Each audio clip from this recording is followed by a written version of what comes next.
Hey, what's going on, everybody? Welcome to the Thriving Minds podcast with your host, Walter Parada, where we strive to provide you with empowering talks so you can live to thrive. I hope you find yourself in the right frame of mind, focusing on the things within your control. All right, so today's episode is about how exercise improves you.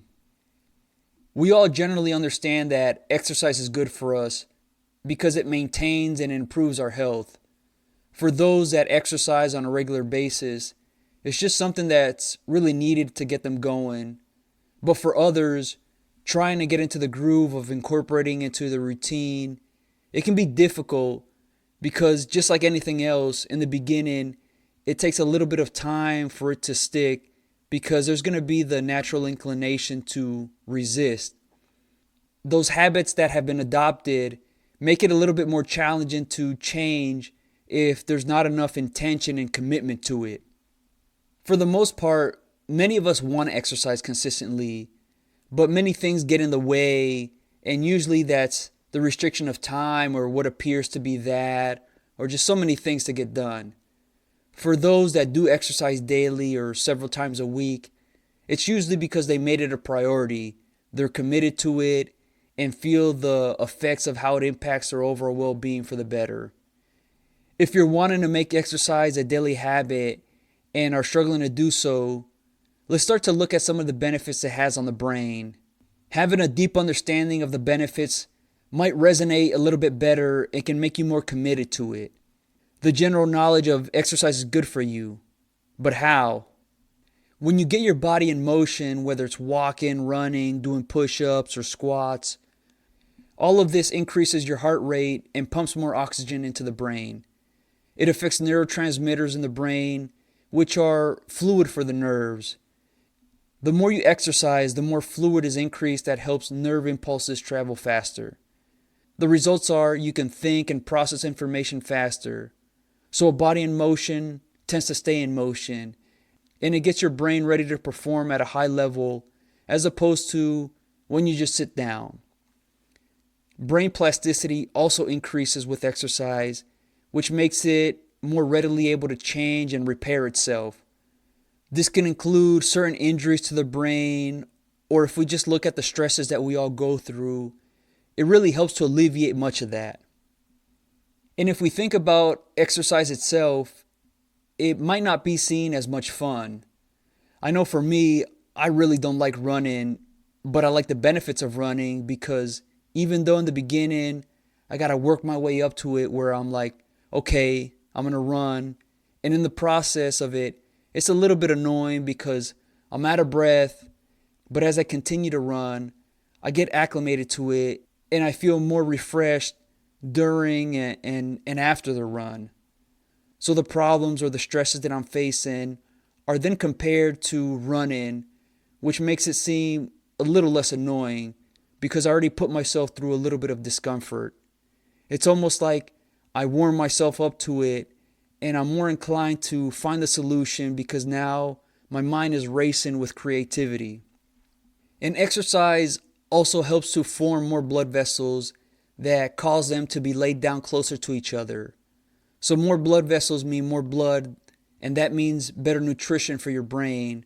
So this adds up to better brain function that makes you more mentally sharp and allows you to focus better. Generally, when exercise is thought of, the things that are highlighted are your weight, your physical muscles, but the brain or the mind is secondary or almost even not thought of. This is understandable because when the body is moving, it can be seen as a direct correlation to the body group that's being worked. So if you're running, you're thinking about your legs that are being worked and your lungs are being expanded and contracted. So those are the things that are developing. In the case when we're reading or writing, the mind is what's being focused on. We know that it's about using our cognitive abilities. This is why schools and universities, or just classes in general, are thought of as a place to expand your thinking and gain more information. But in everything that we do, it has some impact on the mind. In the case when we're sleeping, the mind recovers and rejuvenates for the next day. When we get out of bed, the mind becomes a little bit more aware of whatever it is that needs to get done. And then as you start moving your body, especially in a very intense manner, it alerts the brain to wake up, to get ready for what's being experienced at the moment. All of this adds up to feeling more upbeat and better about yourself than when you don't exercise. It's so captivating, the things that we see, and there might be a tendency to forget about the things that we feel and experience. So if you're not feeling good about whatever it is that is being experienced, a great way to just combat that is to get some sort of exercise, and it can be just enough to get your heart racing and breaking a sweat. Use this information to your advantage by just making exercise a habit.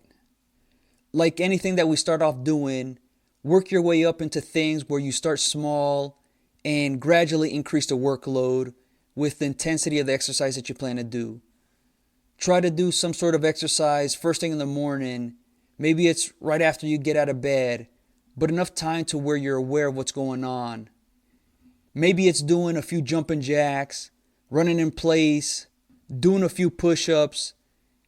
This really starts to ignite some of that want to move without really feeling like it's taking a large portion of your morning. Do this every day for a couple of weeks, and then you'll start to see that it's going to stick. From there, you can move into 30 minutes of moderate exercise, whatever that you feel is right for you. Something that's challenging where you're breaking a sweat. Some people like to run, some like to walk, some like to jog. Others like a boxing style training session. Maybe it's swimming or gardening or doing calisthenics. Whatever it is, just find what works for you. And you can always switch up your exercise. Maybe for a couple of weeks you're biking, and then you're swimming, and then you're lifting weights. Just something that really gets you engaged and excited to do it. Now, it's not all going to be fun, as there's going to be moments of discomfort, but that's a great opportunity to get acclimated to what's uncomfortable. It's going to be really helpful if you can find a group or at least a partner to make you more accountable. Having another person's presence gives a little bit more connection to what you're doing. Any form of exercise that you do creates momentum for your day. So while you might have a lot of things that need to get done today and even over the next week or so, just having some sort of workout gets you ready to take all that on. This helps to enter the mindset of ready to work, ready to get after the day. It's estimated that 76% of self-made millionaires exercise for at least 30 minutes every day. And this makes sense because they hold themselves accountable, and the follow-through has allowed them to reach certain financial milestones. They go through what everybody else does, struggles and problems, yet they can overcome that by getting the body and the mind activated. If you look at Tim Cook, the CEO of Apple, he works out every day before heading into the office, and this really sets the tone for the day.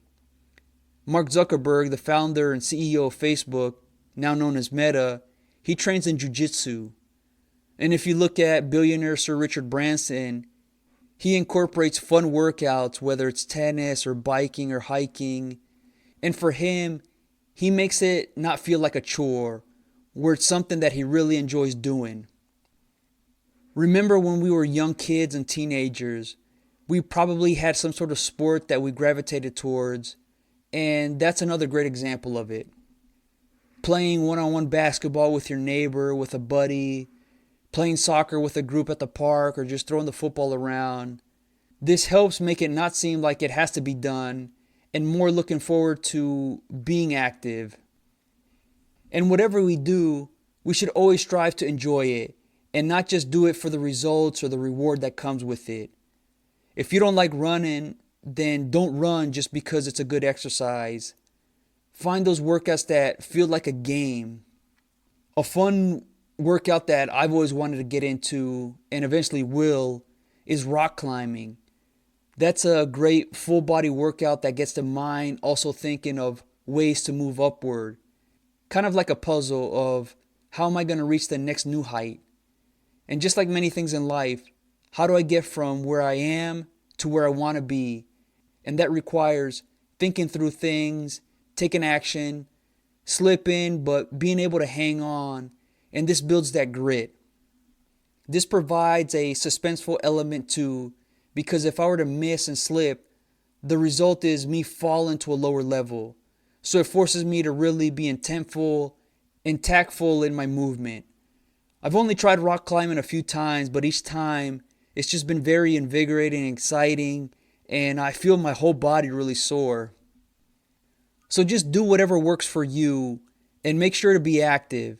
If you miss a day here and there, no big thing, but make sure that momentum does not build in that direction. Too many days of not exercising can lead to being too comfortable and unmotivated to do much. You're in a good place when you're itching to work out because now it's something that you look forward to. But even if you don't look forward to doing it, yet you do it anyways, then it says a lot about how strong your discipline is, and this indicates the heights that you can reach. Doing what you don't want to do, but you somehow find a way to get it done. This further builds your work ethic. Another element of exercising regularly is it unlocks many great things about yourself. For some, being on the move really allows certain traits or features to excel. And being still, it kind of quiets that big courageous side of you, where maybe it's about being on your best behavior and it feels restricting, moving away from trusting yourself. But when you get yourself moving, it breaks away from playing it safe or trying not to ruffle any feathers, where you let yourself be and feel like you're living instead of just being a spectator. This is why sports are so beneficial, because it develops a person on so many different levels that include focus, communication, confidence, being able to withstand hardships to work through them, working well with others, and becoming great leaders and teammates. Exercise provides these types of experiences to enhance who we are. It's a great opportunity to really improve your self-talk, where maybe if you're just sedentary, the self-talk might be a bit unmotivated and somewhat negative. But when you're moving, it's natural to become a little bit more motivated. That makes you a bit more positive. And all this is going to increase your confidence. This essentially switches you from a mode of can't to what can be done. And those workouts that you do by yourself or with a partner, essentially who you're competing with is just yourself. It's not about how do I compare to others, but it's about focusing on growing and getting better. It's not all about wins and losses or who is the best, because that strips out the beauty of the process of growth. If you look at grown elephants, they are these magical creatures that leave us in awe. But we're also captivated by a baby elephant learning to stand and walk only for them to fall, yet people will be cheering for them to keep trying. And then when they do finally stand and they're able to walk, it's a very joyous experience or very happy moment. The growth process is also magical, even though it may not feel like that as you're experiencing the falling down part. It is becoming and transforming so we can try different things and find what works for us. Let's embrace the making and the ongoing work that we put into ourselves instead of being focused on a certain outcome. Make exercise about the process of it and not about how much weight was lost or how strong you are. These are still good metrics to pursue, but not what it's entirely about. And these are things that get overlooked because of needing things right now. They're almost like an unreasonable set of expectations that who we are right now is all that we're ever going to be. So if you don't meet whatever expectations right now, then you'll never meet them. And then the thinking is, why try if I'm not good right now? Sometimes exercise can be intimidating because others who do it consistently seem to be in great physical shape. And then some of us who are not might feel that we're so far away from that, and then it's going to be difficult to get to that point, or maybe that we'll never get there. That's part of the comparison factor where self-doubt grows that we all deal with, but also the expectation that others put on us. We don't need to be at a certain weight or look a certain way to feel like we can work out. Warren Sapp is a great example of that. He's a Hall of Fame NFL player, that had a stellar career. Yet if you ever looked at his physique, it was unimpressive. One former player said, "Does this guy know where the weight room is? Because it looks like he's never been there." Yet when he'd go out and play, he was just so dominant. So Warren understood his strengths and how to use them, and he moved well. This just illustrates that how we look is not an indication of who we are and what we can do. This can sometimes mislead us by drawing conclusions based on appearances. Let go of how you physically see yourself and instead focus on how well you feel. The more you exercise, the better you'll feel. This helps to take the pressure off of needing to get certain results and lets you enjoy working out for its own sake. When we're relaxed, we move with more grace and fluidity that can seem almost effortless. But when we're tight, we restrict ourselves because it's almost trying not to mess up instead of letting things flow. Do it for the mental clarity that it provides you, because when you're in the right frame of mind, whatever you face seems a lot more manageable. Now, when is the best time to work out? Well, the answer is pretty straightforward, and that's any time that works for you. Some are going to make the case that working out in the morning is best because it gets you going. It feels like you've accomplished that big feat for the day that really just gets that momentum going. You get it out of the way and you can just go about your day with greater fluidity. Getting those endorphins going just really elevates how you start today. And that sets the tone for the rest of it. You get it out of the way and feel a bit more relaxed because you know that you've done what you prioritized. For some, working out in the morning may not be optimal because of later sleep schedules. Teenagers have a tendency to sleep later and wake up later. So why exercise first thing in the morning when the focus might not be there? It could be forcing yourself through it, yet you're not effective in the workouts that you're doing. Maybe you want to go on an intense run at 5 in the morning, yet you're jogging and kind of walking, so the intensity is not there. And even though you might feel good after getting this done, losing some of that sleep is going to affect you later on in the day. So instead of being able to work through the afternoon and in the evening, you start to become fatigued that just makes you ineffective throughout the day. If this happens to be the case, then working out in the afternoon or evening, whatever fits your schedule, is going to be super beneficial to you. Remember, you want to make this fun and not feel so much like an obligation that takes the joy out of it. You feel more relaxed instead of rushing to fit in a workout here and there.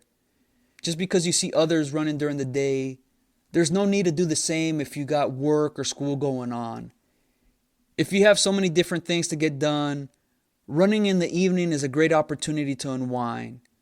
Some say that working out later in the day can affect your sleep schedule, and it may be, but at least you're getting your body moving. This is just going to help you feel better overall. I remember in college there's a period where I would work out at 11 at night because the gym would be open until 1 in the morning. And I strategically did this because I'd go to class in the morning, then I study in the afternoon, unwind for a little bit, and then by 10:30 the gym was pretty much empty, so I could just go to the pull-up station without having to wait my turn. It served me well because when I'd get back to my room, it was just shower and then fall asleep right away. I would feel refreshed every morning, and me getting all the other stuff done would relax my mind knowing that I was up to date with my classes and work related to it. So when I did go to the gym, that was my place to relax. Try different things. Try working out at different times and see how that goes. Maybe exercising for a week in the morning, another week where it's in the afternoon, and then another week where it's just in the evening, and see which one fits you best. Even if you have a lot of things to get done, maybe you get up a little bit earlier to see if that gets your day started off in the right direction. Or if you have some sort of free time in the afternoon, see if that works for you, because for many of us, the afternoon is when we're at our peak, where the focus is there and the willingness to do things.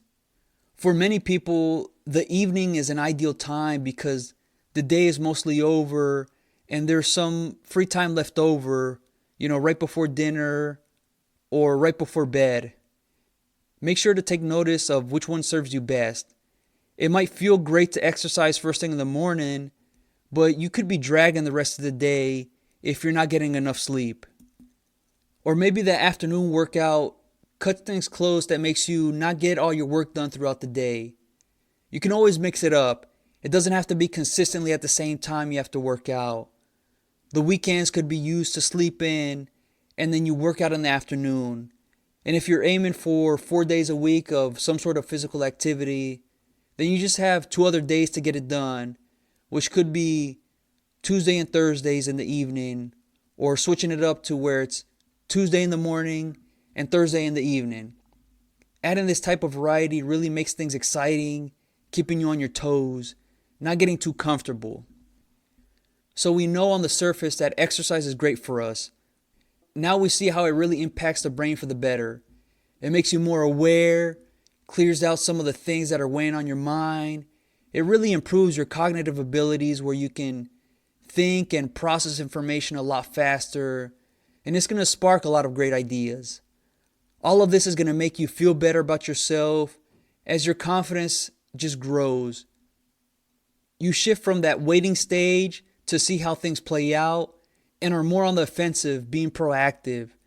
It just really helps to alleviate the stresses that you're facing, and it gives you a great perspective on how to handle them.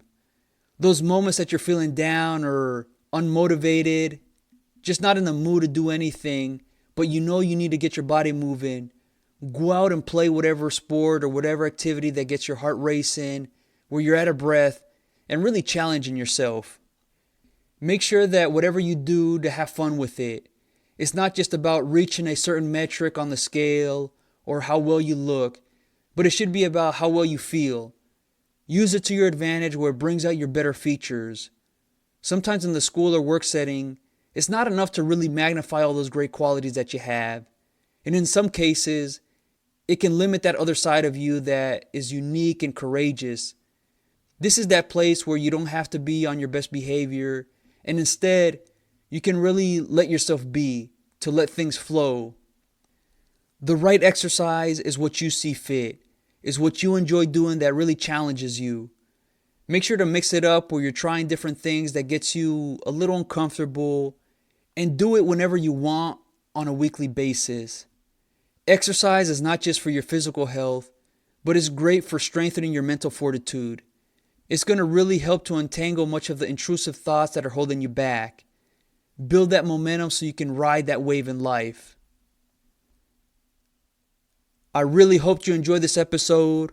If you're interested in more topics like this, become a Thriving Minds member at www.thrivingminds.live. It's your personal development resource so you can build that right mindset so you can live to thrive. All right, until next time.